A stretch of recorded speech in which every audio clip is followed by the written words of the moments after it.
Señor, te damos muchas gracias porque tú estás aquí, Señor, y podemos venir pues este domingo de diciembre delante tuyo, Señor, como iglesia, para que tú nos hables, Señor, y te rogamos que tú bendigas esta predicación, que bendigas tu palabra, Señor, que ella haga mella en nosotros, que sea como una semilla, que dé buen fruto, Señor. Bendice también a los niños y a las maestras en las escuelas dominicales, y que, Señor, en esta mañana, pues como ya estamos haciendo, vamos a hacer y seguiremos haciendo, Señor, que tú seas glorificado por encima de todas las cosas.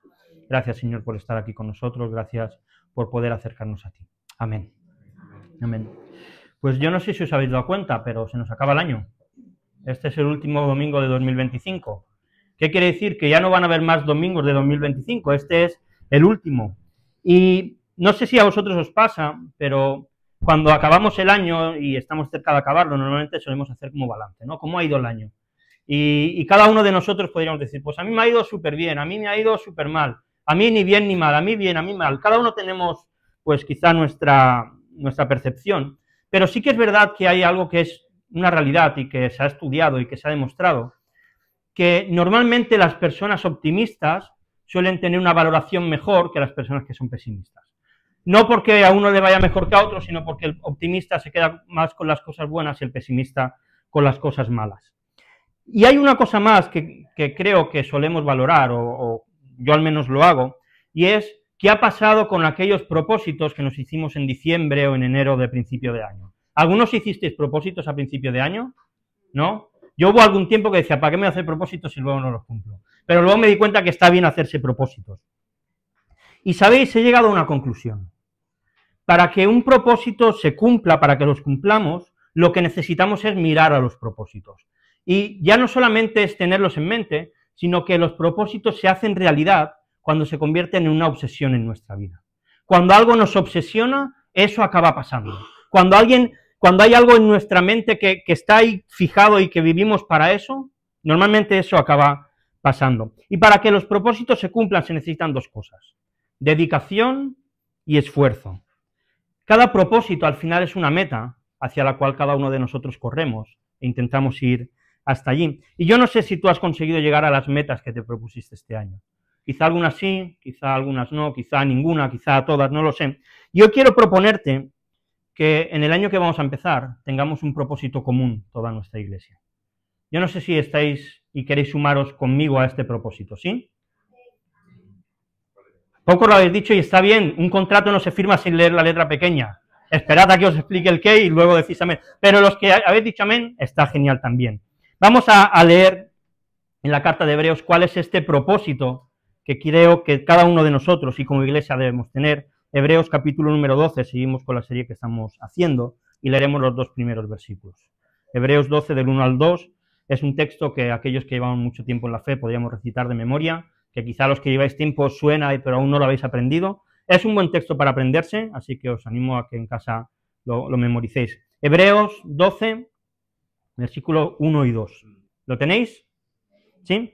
Dice, por tanto, nosotros también, teniendo en derredor nuestro tan grande nube de testigos, despojémonos de todo peso y del pecado que nos asedia, y corramos con paciencia la carrera que tenemos por delante, puestos los ojos en Jesús, el autor y consumador de la fe, el cual por el gozo puesto delante de él, sufrió la cruz, menospreciando el oprobio, y se sentó a la diestra del trono de Dios. Amén. Y como os digo, creo que este debería ser nuestro lema para el año 2026. Debería ser el lema de la Iglesia Pleno Evangelio en este año. ¿Y qué os parece si nos metemos en él y vemos qué podemos sacar de él, qué podemos aprender y qué retos nos propone? El texto comienza diciendo, por tanto, nosotros también. Es decir, el autor está hablando, refiriéndose a algo que ya ha estado hablando antes, y que nosotros podemos sentirnos identificados con ello. Para entender este por tanto nosotros también, tenemos que irnos al capítulo 11, que es el capítulo justo anterior. Y los últimos versículos dice, y todos estos, aunque alcanzaron buen testimonio mediante la fe, no recibieron lo prometido, proveyendo Dios alguna cosa mejor para nosotros, para que no fuesen ellos perfeccionados aparte de nosotros. Pero no solo esto, tenemos que ir un poquito más atrás, al capítulo 10, versículo 39, dice, pero nosotros no somos de los que retroceden para perdición, sino de los que tienen fe para preservación del alma. Y mirad, el autor de Hebreos quiere que nosotros nos podamos sentir identificados cuando vemos a todos los hombres y mujeres que aparecen en el capítulo 11. a los que en las Biblias, en el titulito ponen los héroes de la fe. Ellos son un espejo en el que mirarnos, un ejemplo al que imitar, unas personas en las que nosotros podamos vernos reflejados. Pero claro, yo miro a estos hombres y mujeres y digo, están tan lejos de mí, están en un nivel tan alto, yo no puedo llegar a ser como Abraham, como Noé, como Moisés, pero nosotros estamos llamados a ser héroes de la fe. Tú estás llamado a ser un héroe de la fe. Ellos, dice el texto, que alcanzaron buen testimonio gracias a su fe, gracias a su fidelidad, gracias a sus convicciones, incluso cuando no recibieron lo que Dios les había prometido. Y todo esto para que nosotros, junto con ellos, podamos ser perfeccionados, es decir, podamos ser hechos mejores, podamos ser hechos más parecidos a Jesús. Y el escritor en los siguientes capítulos que quedan va a explicar cómo un cristiano tiene que vivir, cuáles tienen que ser nuestras prioridades, y por eso nos presentan los ejemplos de Abraham, de Noé, de Rahab y de muchos otros, que fueron fieles incluso cuando las circunstancias no lo acompañaban, incluso cuando no veían aquello que era tan claro que Dios les había dicho que iba a pasar, cuando no veían las promesas que Dios les había dicho y no las veían cumplidas. Y es que la realidad es que tú y yo no somos tan diferentes de ellos. Tú y yo estamos llamados a ser héroes de la fe. Tenemos las mismas luchas que ellos tenían, las mismas dudas que ellos tenían, los mismos bajones que ellos tenían, pero aún así ellos nunca dejaron de confiar en Dios.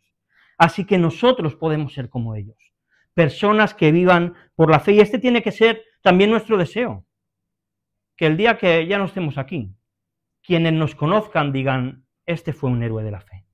Su vida fue una vida llena de fe y caminó por fe y fue un ejemplo a imitar. Héroes de la certeza de lo que se espera, héroes de la convicción de aquello que no se ve.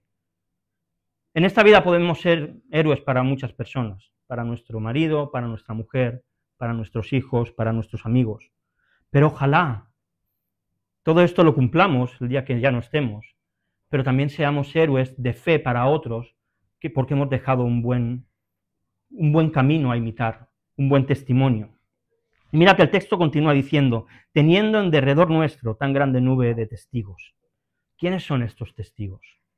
Si pensamos rápido diríamos todas aquellas personas que nos rodean son estos testigos, pero la realidad es que el autor, vuelvo a decir, ha dicho, por tanto, nosotros también. Estos testigos son aquellos que aparecen en Hebreos 11, en ese capítulo en el que aparecen los héroes de la fe.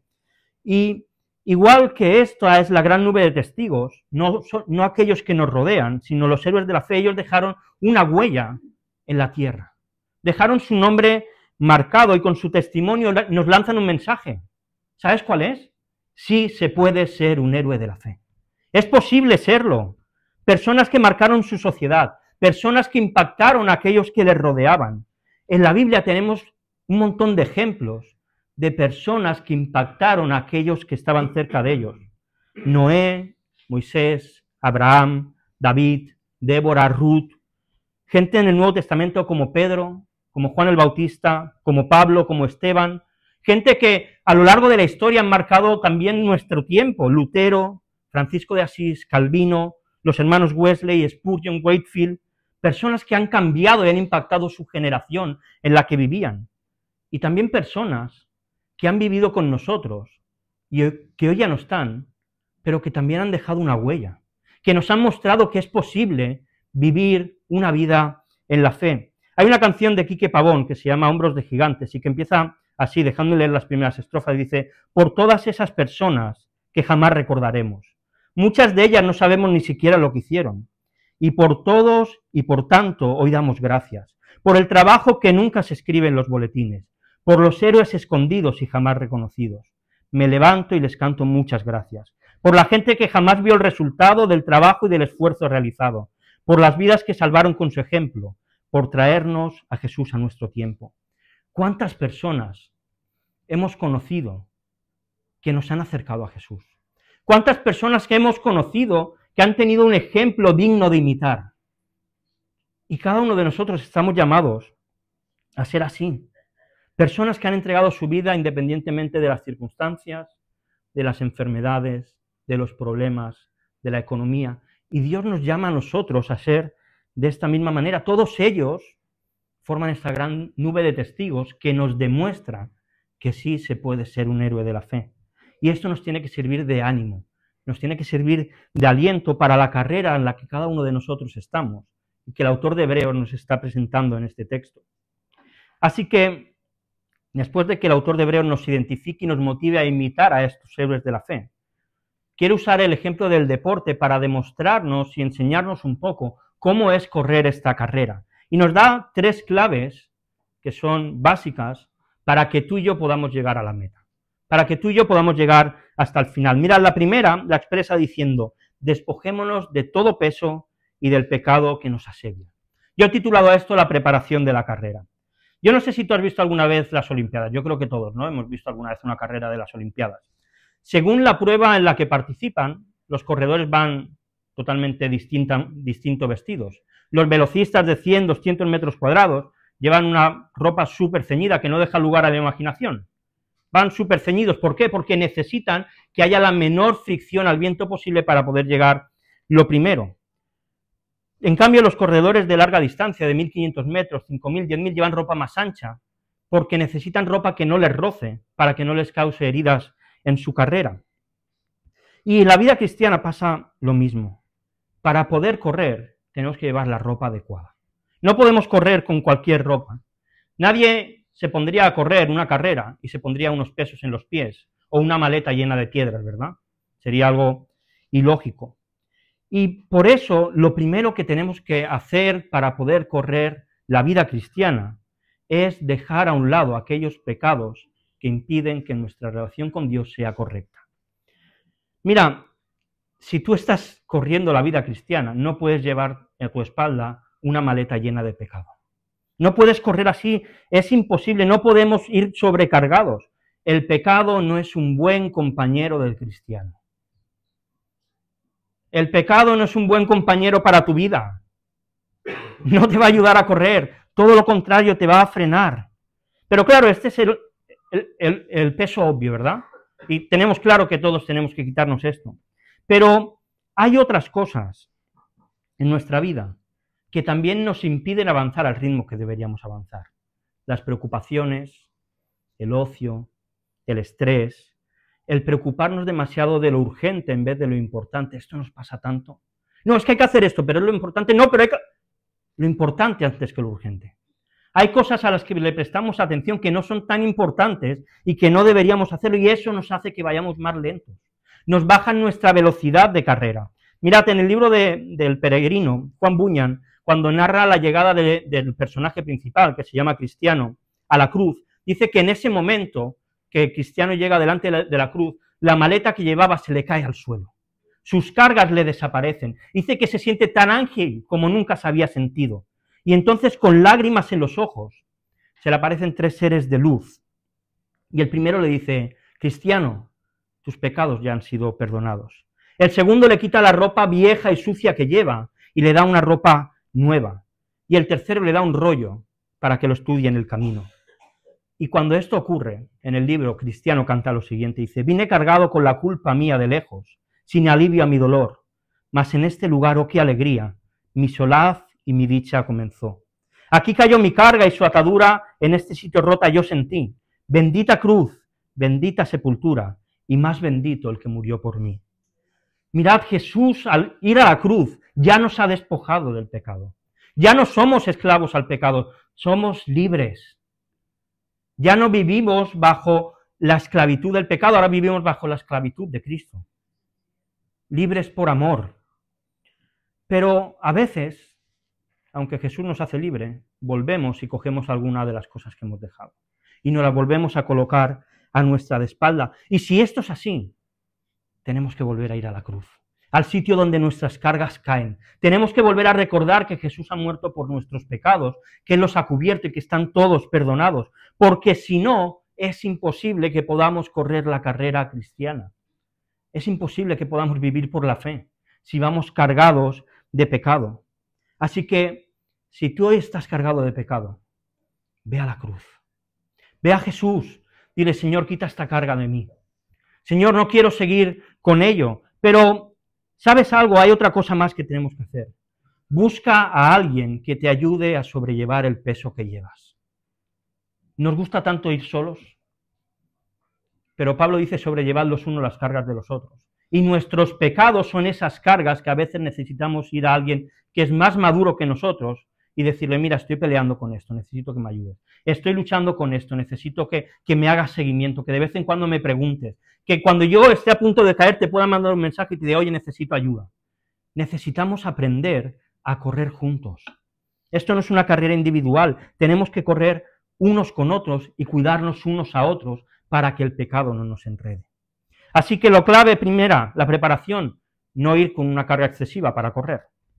La segunda clave, después de cómo tenemos que prepararnos, es cómo tenemos que correr. Dice, corramos con paciencia la carrera que tenemos por delante. El autor de Hebreos no ha entendido nada. Esto va de correr y de ganar, ¿cómo vamos a correr con paciencia? Aquí hay que ir rápido, ¿verdad? Si no, no, con paciencia. Mirad, las carreras cortas se tienen que hacer muy rápido, pero las largas se tienen que hacer con paciencia. Si tú corres una carrera de 32 kilómetros y sales a tope al principio, a los 2 kilómetros se acabó tu carrera. El que llega a la final es el que corre con paciencia, el que sabe usar sus fuerzas y cuándo acelerar y cuándo reposar y cuándo tomar agua y cuándo no en el momento concreto. Hay gente que empieza la carrera y sale muy rápido y fallan porque no han tenido paciencia ni han planteado cuál era la estrategia que tenían que seguir en su carrera. Y la vida cristiana es igual. Esto no va de llegar el primero, va de ser pacientes, va de saber correr. Y en una época de prisas, en una época en la que todo lo tengo de manera inmediata, en un tiempo en el que es todo consumo inmediato, rápido, dopamina, dopamina, dopamina, necesitamos aprender a correr con paciencia, a no querer ir rápido, a correr con paciencia. Tenemos que ser pacientes. Dios nos va a dar todo aquello que necesitamos y que nos ha prometido, pero lo hará a su tiempo. Las promesas de Dios llegan cuando Dios las da, no cuando nosotros queremos que llegue. ¿Cuántas veces corremos, Señor, quiero la promesa? Calma, algunos murieron y no la vieron. Calma. Pero cuando tenga que llegar, llegará. Corramos con paciencia. Y la tercera clave es la meta. ¿Hacia dónde vamos? Puestos los ojos en Jesús. Este es el objetivo. Este es el sitio donde cualquier creyente tiene que llegar. Puestos los ojos en Jesús. Él es nuestra meta. Mirad, cuando se corre, se puede correr en 3 direcciones. La primera, se puede mirar en 3 direcciones, perdón. La primera es mirar hacia atrás. Porque, claro, cuando tú estás corriendo necesitas ver si tus adversarios vienen detrás y te pueden llegar a adelantar. Por tanto, tienes que estar atento a que no te pasen. Pero, ¿sabéis? Es peligroso mirar atrás. Y en la vida cristiana diría que es más peligroso aún. Porque si las cosas nos van bien y miramos hacia atrás, todo está en orden, no hay problema. Las cosas nos van bien, el pasado no me importa. Pero cuando las cosas nos van mal, miramos hacia atrás y empezamos a romantizar el pasado. Y la nostalgia es un enemigo terrible para correr la vida cristiana. Es que antes el Señor hacía más cosas, es que antes el Señor me cuidaba más. Cuidado, cuidado con mirar atrás. La nostalgia hace que las cosas pasadas parezcan mejor de lo que fueron. Los recuerdos, todos tenemos buenos recuerdos, pero si los volviésemos a vivir no serían tan bonitos como los recordamos. Cuidado con la nostalgia, no podemos correr mirando hacia atrás. El segundo sitio donde mirar a la hora de correr es el suelo, y tiene sentido, ¿verdad?, para no caerse. ¿No? Si estamos corriendo tenemos que mirar que no haya ningún obstáculo que nos tire. Pero hay veces que vivimos tan obsesionados con el suelo, vivimos tan obsesionados con mirar el ahora, el lugar en el que estamos, que nos frenamos. Que en lugar de avanzar, lo que hace al mirar al suelo es que nos frenemos. Los problemas de la vida, los desencantos, las decepciones, se pueden convertir en motivos que hagan que frenemos nuestra carrera. Se pueden convertir en cosas que hagan que nos paremos, que desperdiciemos el tiempo. Cuidado con la última serie o la última película viral. Cuidado con el videojuego de moda. Cuidado con estar obsesionado con las noticias y las guerras y los desastres y todo lo que nos venden, que es todo terrible. ¿Tenemos que mirar que no caigamos? Claro que sí, pero no podemos estar mirando todo el rato a la hora. No podemos. Y la tercera cosa es mirar hacia adelante, hacia nuestra meta. hacia Jesús. Mirad cómo expresa esto mismo Pablo en Filipenses 3, del 12 al 14. No que lo haya alcanzado ya, o que haya llegado a ser perfecto, sino que sigo adelante a fin de poder alcanzar aquello para lo cual también fui alcanzado por Cristo Jesús. Hermanos, yo mismo no pretendo haberlo ya alcanzado, pero una cosa hago, olvidando lo que queda atrás y extendiéndome a lo que está delante, prosigo hacia la meta para obtener el premio del supremo llamamiento de Dios en Cristo Jesús. Mira, como dice Pablo, ninguno de nosotros somos perfectos. ¿Hay aquí alguien perfecto? ¿No? Te dejo mi Biblia que me la firmes luego. ¿Hay alguien perfecto? No, ninguno. Aún no lo hemos alcanzado, pero tenemos un llamamiento, una meta, que es el supremo llamamiento en Cristo Jesús. Ser igual a Jesús tiene que ser nuestra motivación, nuestro objetivo número uno en la vida. ¿Y sabes qué? No lo vas a conseguir en esta tierra. En esta tierra no vamos a ser nunca igual que Jesús, pero tenemos que esforzarnos y tenemos que vivir para ser cada vez más parecidos a Jesús, para ser cada vez más como Él. Mira, hoy en día hay tanta gente infeliz, ¿sabes por qué? Porque no tienen objetivos, porque viven la vida y ya está. Viven de pequeñas ilusiones y cuando las consiguen necesitan otras y luego otras y luego otras y nada les sacia. Pero Dios nos ha puesto un reto por delante. Ser perfectos como Jesús es perfecto. Este es nuestro gran llamamiento. Nuestro objetivo no es ser como Ramón porque es el pastor. Por supuesto que hay muchas cosas de él que tenemos que imitar, otras no, porque no es perfecto.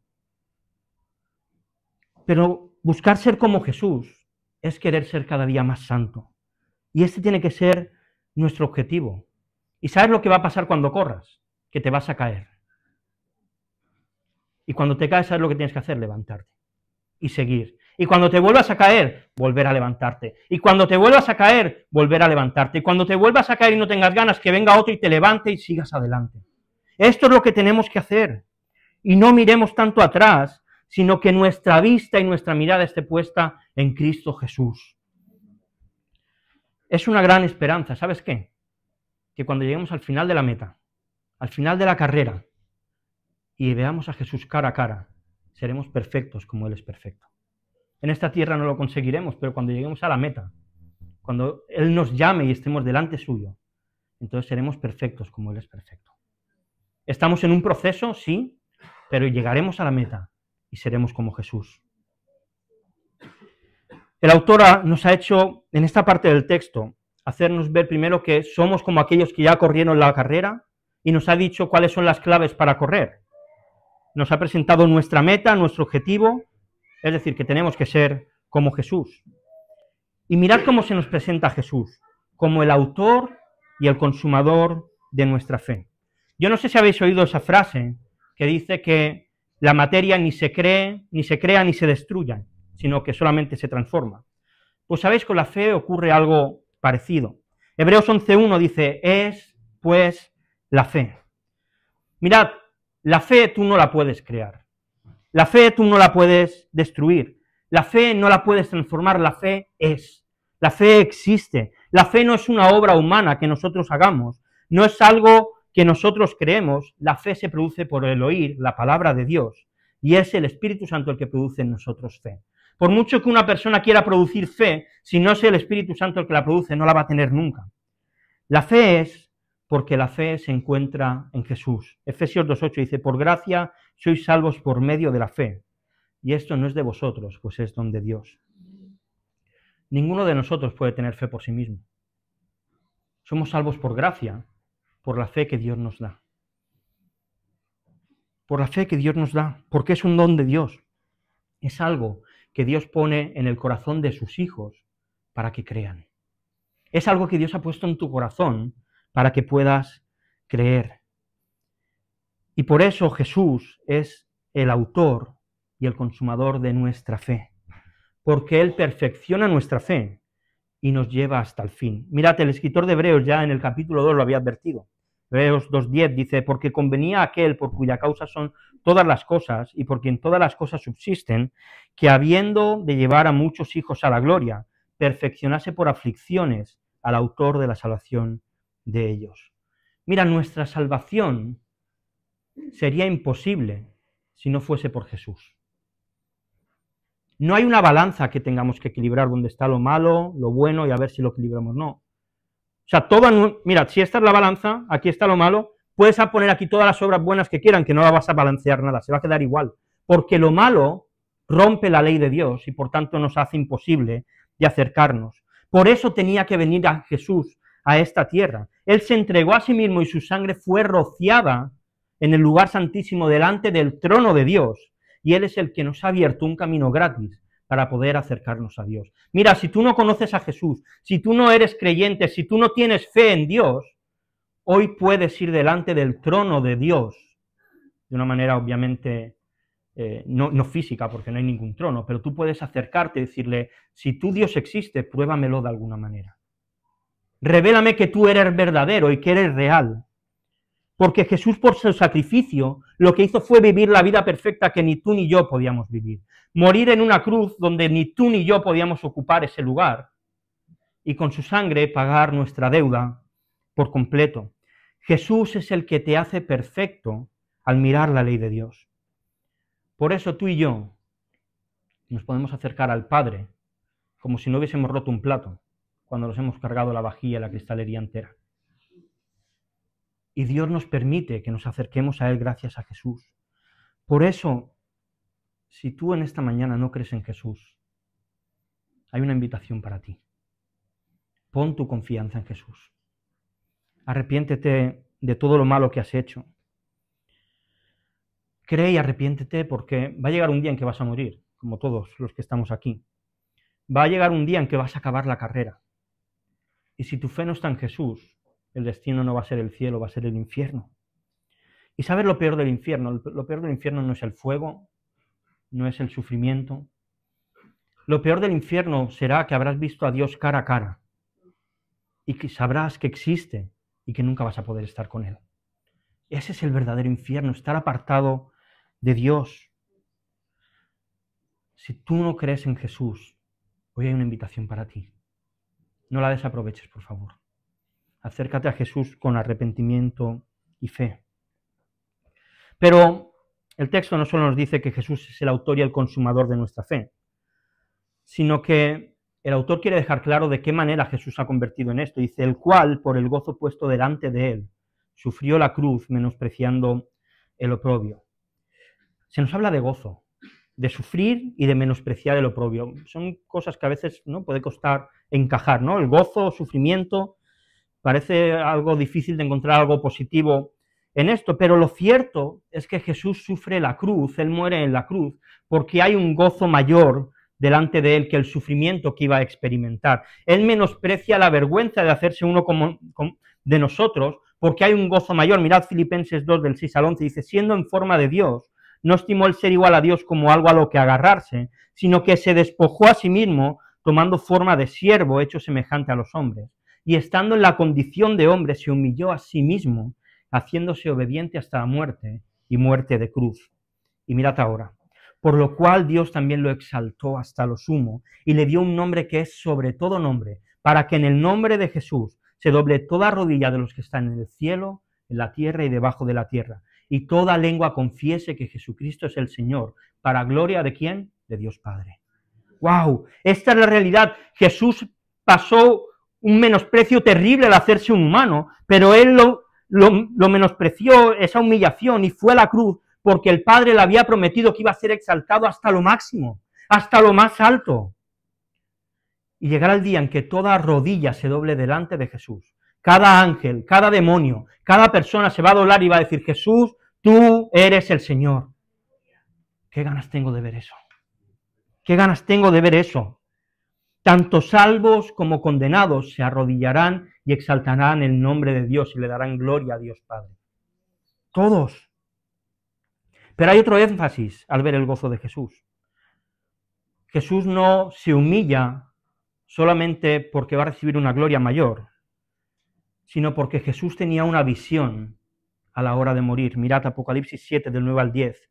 Dice, después de esto miré, y he aquí una gran multitud, la cual nadie podía contar, de todas naciones y tribus y pueblos y lenguas, que estaban delante del trono y en la presencia del Cordero, vestidos de ropas blancas y con palmas en las manos, y clamaban a gran voz diciendo: la salvación pertenece a nuestro Dios que está sentado en el trono y al Cordero. Mira, tú y yo somos el fruto del gozo de Jesús. Tú y yo somos el resultado de su humillación y de los menosprecios que sufrió. Y por eso Jesús muere en la cruz y obedece al Padre, porque está comprando un pueblo inmenso. Esa es la visión de Jesús, hacer un gran pueblo de diferentes culturas y de diferentes lenguas y de diferentes idiomas.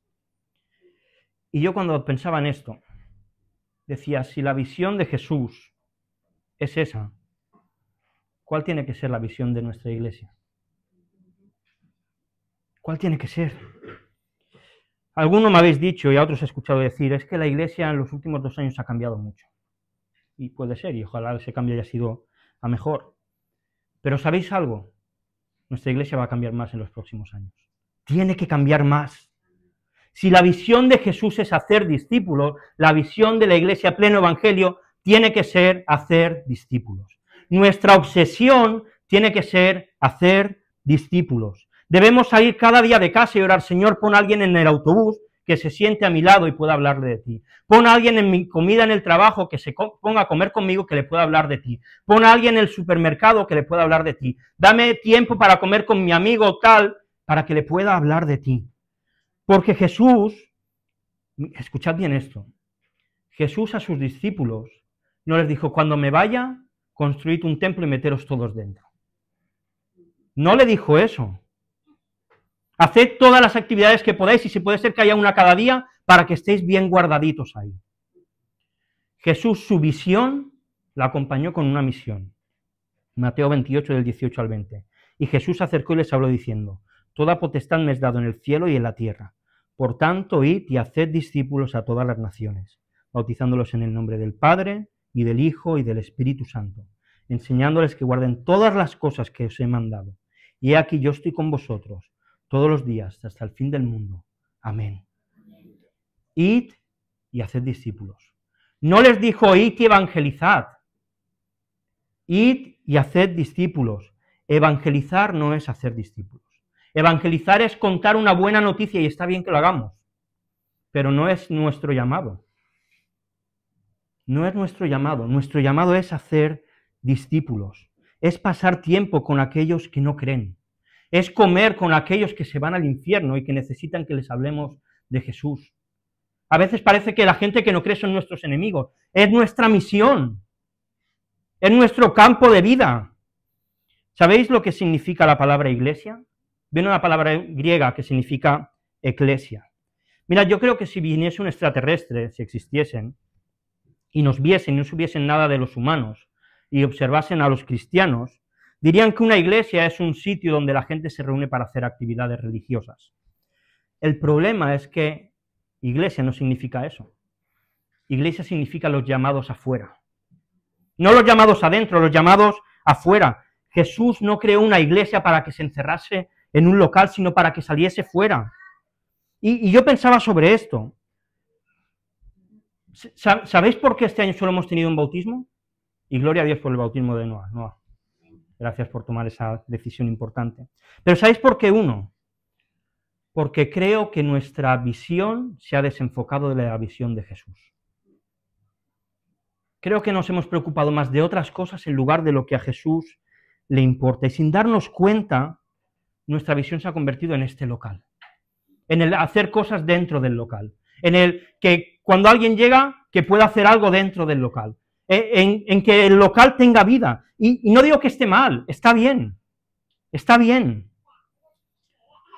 Pero nuestra visión en el día a día creo que se ha desalineado de la visión de Jesús. Creo que tenemos una iglesia, y perdonadme si a alguien le molesta esto, que no vivimos para alcanzar a otros, que estamos en modo mantenimiento, que los que estamos aquí no se pierda ninguno, que los jóvenes que crecen se bauticen y se mantengan dentro. Y perdonad si estoy generalizando y alguien dice: no, yo no soy así. Sigue así entonces, sigue así. Pero a nivel general, es la sensación que tengo, estamos en modo mantenimiento. En que cuando se acabe el 2026, seamos al menos los mismos. Si hay alguno más, mejor, pero al menos que los que estamos, estemos. Pero esa no es la visión de Jesús. Dios nos llama a hacer algo más que estar en el local. Y vuelvo a decir, está bien estar en el local, pero creo que Dios nos llama a algo más, que hay algo más grande. Él menospreció todo lo que le hicieron porque quería ganar un pueblo inmenso. ¿Cuántos discípulos hemos hecho este año? Porque el llamado es ir y hacer discípulos. Y esto soy yo el primero que se acusa. ¿Cuántos discípulos he hecho? 0. Y si eso ha sido así, es porque mi tiempo lo he dedicado a otras cosas que no son la misión de Jesús. Es porque mi esfuerzo lo he dedicado a otras cosas que no es lo que Jesús está mirando. Hacer discípulos no es algo que hacer para que Dios nos quiera. No es para ganarnos el favor de Dios. Es porque Dios nos quiere, porque Dios nos ama. Nosotros tenemos que hacer discípulos. Nosotros tenemos que mostrarle a otros el amor que Dios nos tiene. Y mira, el 2026 va a ser un año en el que nuestra iglesia tiene que cambiar, en el que va a cambiar. Nuestra obsesión desde hoy tiene que ser hacer discípulos. Cuando nos levantemos, hacer discípulos. Cuando estemos trabajando, hacer discípulos. Cuando estemos en nuestra casa, hacer discípulos. Tenemos que hacer discípulos. Mira, hacer discípulos no es algo del pastor, de los ancianos o de la mujer del pastor. Hacer discípulos es algo tuyo y mío, de todos. A Dios a todos nos ha llamado a hacer discípulos. Tenemos que correr mirando a Jesús, y correr mirando a Jesús es correr mirando a su misión, a su visión, a la de ese pueblo inmenso que va a estar delante del Cordero alabando y glorificando el nombre de Dios. Y para eso tenemos que ir afuera y atraerlos. Tenemos que hacer discípulos. Y el texto acaba diciendo que Jesús se sentó a la diestra de Dios. Es el final feliz de la película. Yo creo que cualquiera, no sé si habéis visto la película de la Pasión de Cristo, yo creo que todos igual la hemos visto. Cuánto sufrimiento hay, ¿verdad? Pero hay una parte que no muestra la película. Jesús se sentó a la diestra del Padre. Es el final feliz. El siervo se convierte en rey. Bueno, se convierte, no, perdonad, eso no es correcto. Recupera el trono que le pertenecía. Jesús nunca dejó de ser rey. Desde la eternidad nunca dejó de ser rey, pero tras su humillación llega su entronización, llega su coronización. Jesús recupera no la gloria que tenía antes, sino mucha mayor gloria que la que tuvo antes de hacerse hombre. Y ahora está sentado a la diestra de Dios. Ahora Jesús es el Dios hombre, el Dios que te entiende, el Dios que sabe lo que es sufrir, el Dios que sabe lo que es estar solo, el Dios que sabe lo que es que te maltraten o que te humillen, porque Él lo experimentó y por eso se compadece de nuestras debilidades. Jesús es el que pertenece a la Trinidad, pero que ha venido a rescatarnos. Es el Dios todopoderoso del universo, pero que está accesible y que ha abierto la puerta para que tú puedas hablar con Él como hablarías con cualquiera de nosotros. Podemos ir al trono. Podemos ir al trono, donde está Jesús. Y la pregunta es, ¿vamos a aprovechar la oportunidad o no? ¿O nos vamos a quedar como espectadores? Mira, no hay nada peor que una iglesia llena de espectadores. Eso es terrible. Eso es terrible. Por muy buena que sea la música, las predicaciones, una iglesia llena de espectadores es lo peor que puede pasar. Tenemos que correr hacia Jesús. Tenemos que correr hacia el trono, porque allí es el lugar donde nos refrescamos. Es el lugar donde cogemos fuerzas. Es el lugar donde tomamos habituallamiento para la carrera. No desaproveches la oportunidad. Mirad, quiero acabar y quiero poner un vídeo de un atleta que corrió en Barcelona 92, hace ya muchos años, que se llama Derek Redmond, y luego ya acabaremos del todo. Así que si podemos apagar la luz y Elena, puedes poner el vídeo.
Qué vídeo más emotivo, ¿verdad?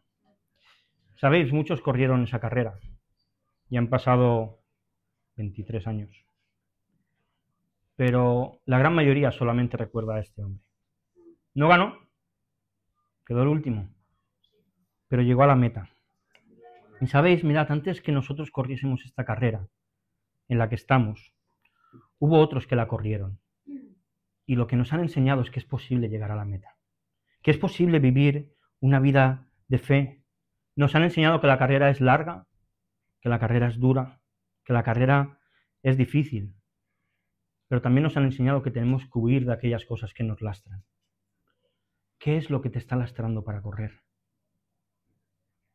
¿Cuáles son las luchas que estás teniendo y que no consigues vencer? Busca ayuda. Hay pecados que no podemos vencerlos solos. Hay pecados que necesitamos de otro que nos ayude. ¿Sabéis por qué las personas que son alcohólicas tienen un padrino? Porque solos no pueden. Y hay pecados en nuestra vida que necesitamos confesarlos a otros para que nos ayuden a correr. Derek en el vídeo no dejó de correr, se lesionó y siguió intentándolo. No te frenes. Aunque te caigas, aunque te lesiones, aunque te hagas daño, no dejes de correr. Sigue corriendo hasta la meta, hacia Jesús, pero quizá digas, es que no puedo, Ángel. Es que no, me veo incapaz de hacerlo. Hay una gran nube de testigos que nos recuerdan que sí podemos.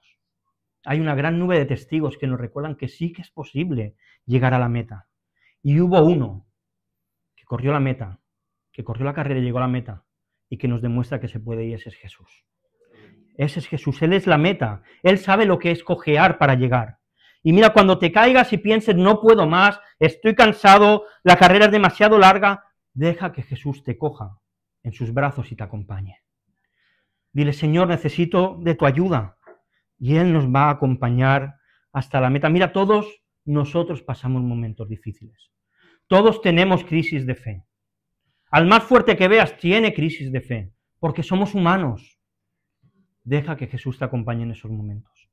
Deja que Él te lleve. Él no nos va a dejar solo, no estamos solos. El Espíritu Santo nos guía, nos consuela y nos acompaña y nos fortalece.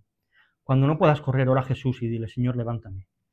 Y Él te dará fuerzas como el águila. Te rejuvenecerá. Y mira, si Jesús nos ayuda, esto nos pone a nosotros en un compromiso también.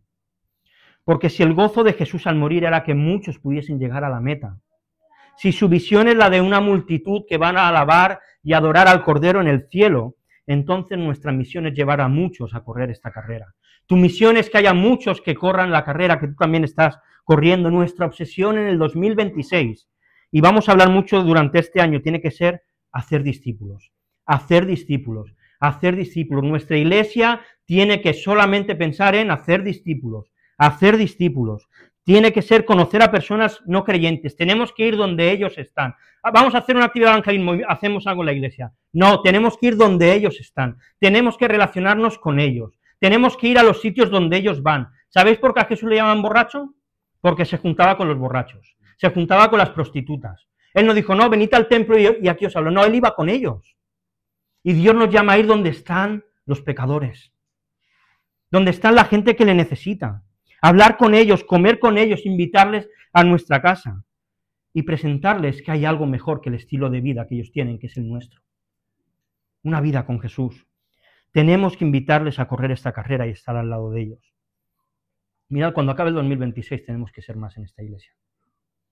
No podemos seguir en modo mantenimiento, tenemos que ser más. Y para ser más tenemos que hacer discípulos. Nuestra iglesia tiene que comprometerse con esto. Cada mañana ora, Señor, ponme a alguien a quien hablar. Ponme a alguien para poder tener una conversación. Que haya alguien que me pregunte de ti. No lo sé, Señor, hazlo como quieras, pero ponme personas, ponme oportunidades y dame la valentía para hablar, para hacer discípulos, para presentar a un Jesús que es real, que es nuestra meta, que es el motivo por el cual nosotros estamos corriendo, que es nuestro motivo de vivir, que se entregó en la cruz, que aguantó escupitajos, insultos, golpes, que le perforaran las manos, que se rieran de él, que se burlaran y lo hizo por amor. El 2026 tiene que ser un año en el que esta iglesia hable del amor de Dios a otros. Hable de que hay un Dios amoroso que está dispuesto a perdonar a todo aquel que va arrepentido. Una iglesia que discipule y que crezca. Y para eso la visión de Jesús tiene que ser nuestra visión. Una gran multitud de personas que alaban y adoran al Cordero y dan gloria al Padre. Vamos a orar. Señor, gracias porque eres bueno, Señor, y gracias porque tú te subiste a aquella cruz, Señor, y menospreciaste toda la humillación que te supuso ser un ser humano, toda la humillación que te supuso los insultos, los golpes y todo lo que sufriste, Señor. Y lo hiciste primero por obediencia al Padre y para darle la gloria, Señor, pero también para comprar un gran pueblo, Señor. Una gran multitud de gente que el día que estemos en el cielo te alabaremos y te adoraremos, Señor. Y perdónanos, Señor, si nuestra visión se ha desalineado de la tuya, Señor. Si hemos estado más preocupados de mantenernos que de crecer y de discipular, Señor. Haz que el discipulado sea una obsesión en nuestra vida, Señor, para este año. Haz que el hablar a otros de ti sea una obsesión cada día cuando nos levantemos. Que eliminemos aquellas cosas, Señor, de nuestra vida, de nuestras estructuras, Señor, que nos quita tiempo para hacer discípulos, Señor. Queremos en este año 2026, Señor, como iglesia, ser una iglesia que discipula, una iglesia que sale fuera, que no se queda aquí dentro en estas cuatro paredes. Y una iglesia que te glorifica, Señor, trayendo a muchos a la fe y que gracias a eso hay fiesta en el cielo, Señor.